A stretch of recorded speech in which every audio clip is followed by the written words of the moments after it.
Hello my friends, I have a water hose here and I'm gonna have to cut this off because it doesn't really fit right. It's been like crushed or something. So I want to go ahead and show you how to repair a water hose. That this is maybe sometimes water hoses, you could go buy a whole new water hose or just cut the one that you have. So I'm gonna go ahead and cut this off and without cutting myself and show you how to fix it. So go ahead and cut this off and show you how to install it.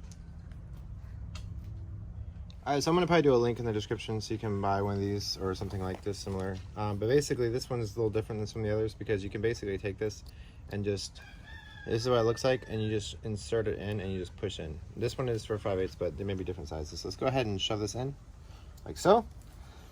There we go. It's in just like that. And then once you have that in, you should be able to go ahead and what was that? Screw this on, and there we go. I just fixed the water hose.